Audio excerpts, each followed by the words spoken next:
2020 세종정보올림피아드 예선대회 두 번째 문제, 숫자 뒤집어 더하기 해설 시작하겠습니다. 자, 1027번 문제 설명을 같이 보도록 하죠. 팔린드롬은 회 문자라고도 하며 앞으로 읽으나 뒤로 읽으나 같은 내용이 되는 문자나 문장을 말한다고 합니다. 거의 모든 10 이상의 정수는 역순으로 된 수를 더하는 과정을 반복하면 어느 순간에는 팔린드롬인 수가 만들어진다고 합니다. 그래서 처음 수가 3838인 경우 아래와 같이 8383을 한 번 더해주면은 12621이라는 결과가 나오는데 이것이 바로 팔린드롬 수에 해당이 됩니다. 그래서 대부분의 0 이상의 정수, 특히 196을 제외한 대부분의 정수는 팔린드롬 수를 가지고 있다고 하고요.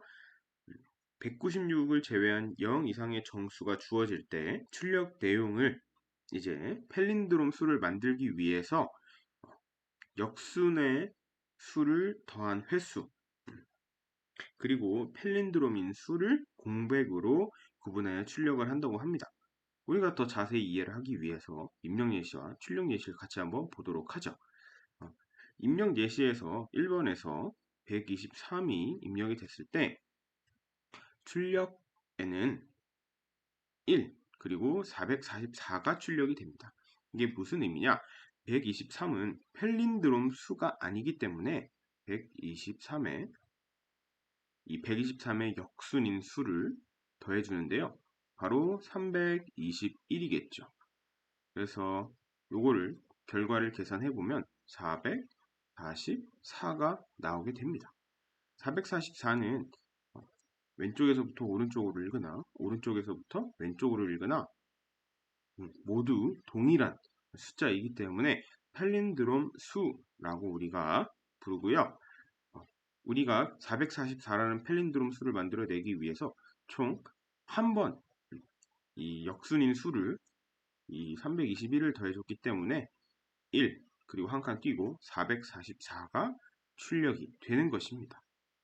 자, 입력 예시 그리고 출력 예시 2번을 보면은 12821이 입력되면은 이 숫자는 그 자체로 팔린드롬 수이기 때문에 이 역순으로 된 수를 한 번도 더하지 않고 그대로 0과 12821을 출력을 해주는 걸 볼 수가 있습니다.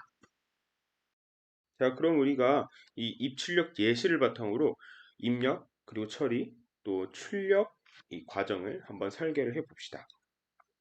먼저 입력되는 하나의 값을 저장하기 위한 변수를 만들고 그 변수에다가 숫자를 입력을 받아야겠죠.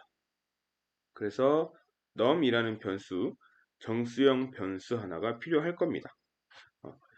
그리고 나서 우리가 입력받은 숫자가 123은 팔린드롬 수가 아니고 12821은 팔린드롬인 수가 먼저 입력이 되죠.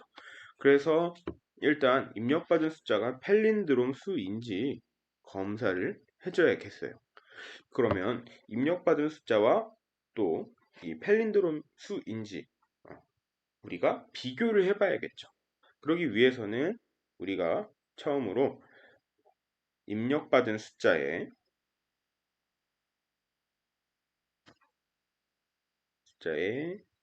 역순인 수를 구해서 우리가 처음 입력받은 숫자랑 비교를 해서 서로 같은지 우리가 확인을 해야 됩니다. 그리고 만약에 서로 비교를 했을 때 이 num과 또 역순인 수가 서로 같다. 그러면은 바로 이 팔린드롬 수에 해당이 되겠죠. 그래서 팔린드롬 수에 해당이 되면은 역순으로 된 수를 더한 횟수와 그리고 우리가 변수 num에 저장된 값, 즉 팔린드롬 수를 출력을 해주면 될 거고요.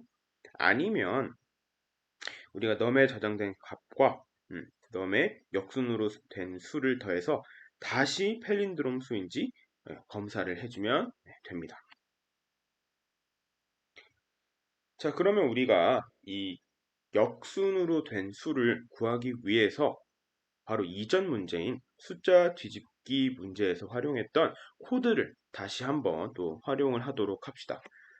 아직 이전 영상을 보지 못한 친구들은 잠깐 일시정지를 해두고 이전 영상에서 우리가 숫자를 뒤집어서 자릿수별로 우리가 구해서 숫자를 거꾸로 뒤집는 코드를 구현을 했던 걸 보고 오기 바랍니다. 우리가 지난 영상에서 이렇게 숫자 뒤집기 문제를 해결하기 위한 코드를 이렇게 또 구현을 했었고요. 이거를 이제 함수라고 하는 어떠한 명령어의 집합으로서 입력과 또 출력을 통해서 우리가 호출을 해서 그때그때 사용할 수 있는 이 명령어의 집합으로 한번 만들어 보도록 합시다. 선생님은 리버스라는 이름의 함수로 이렇게 선언을 해 놨고요. 그래서 value를 입력을 받아서 이 각각의 자릿수별로 구해준 다음에 그 다음에 역순으로 이렇게 저장을 하고 또 10을 곱하고 10을 곱해주고 또 그 각 자릿수별로 이렇게 구해서 계속 더해주는 이런 방식으로 계속 반복을 해서 마지막에 썸을 반환을 함으로써 우리가 이 역순으로 된 수를 반환해주는 이런 코드를 작성을 했습니다. 자, 그럼 이 리버스 함수를 이용을 해서 우리가 펠린드롬 수인지 아닌지만 비교를 하는 프로그램을 한번 작성을 해 봅시다. 자, 여기 메인 함수를 보면 먼저 우리가 숫자를 입력받기 위한 num 그리고 또 우리가 미리 이 몇 번 숫자를 더해줬는지 세기 위한 i라는 변수 두 개를 선언을 해주고요. num에다가 숫자를 먼저 입력을 받습니다. 그리고 if 이제 만약에 이 num이라는 숫자가 num에 있는 값이 리버스 num 리버스 함수를 호출해서 그 반환된 결과값이랑 같으면 우리가 yes라는 문장을 출력을 하고 아니면 no라는 문장을 출력을 해주도록 했습니다. 자, 그럼 입력 예시 123을 이용해서 이 문장을 쭉 따라가 볼게요. 처음에 num이라는 변수에 123이 대입이 되고요. 저장이 되고 만약에 123이라는 값이 리버스 123이랑 동일하다면 리버스 123을 우리가 호출하는 순간 리버스 123을 우리가 호출을 하면은 이 안에서 처리 과정을 거쳐서 321을 반환을 해 줍니다. 그래서 이 부분이 321이 되고요. 123이랑 321이 서로 같은가 비교를 하면 서로 다르기 때문에 조건이 거짓이 됨으로써 우리가 no라는 문장을 출력을 하게 되는 걸 볼 수가 있습니다. 자, 이제는 우리가 리버스 함수를 이용을 해서 펠린드롬 수를 만들 때까지 계속해서 반복을 해 주도록 합시다. 우리가 이전에 보았듯이 가장 먼저 해야 되는 게 펠린드롬 수인지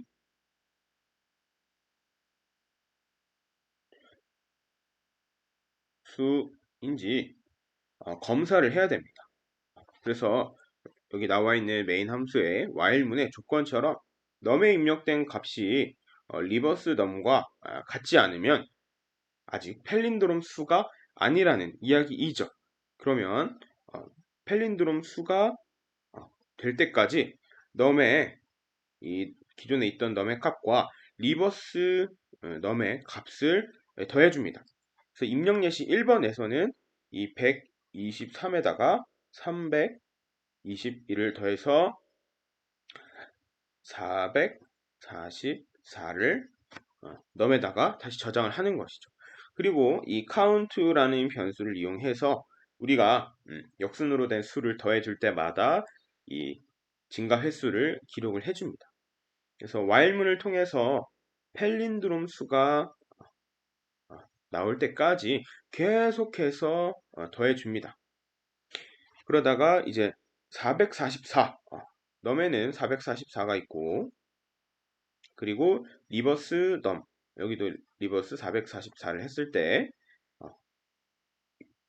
요 내용이 444이기 때문에 서로 같기 때문에 반복 조건에 해당이 되지 않고 while문을 빠져나와서 이 count 우리가 지금까지 reverse num이라는 이 함수에서 반환된 값을 더해준 횟수와 그리고 팔린드롬 수가 저장되어 있는 변수 num의 값을 출력을 해줌으로써 우리가 문제를 해결할 수가 있습니다.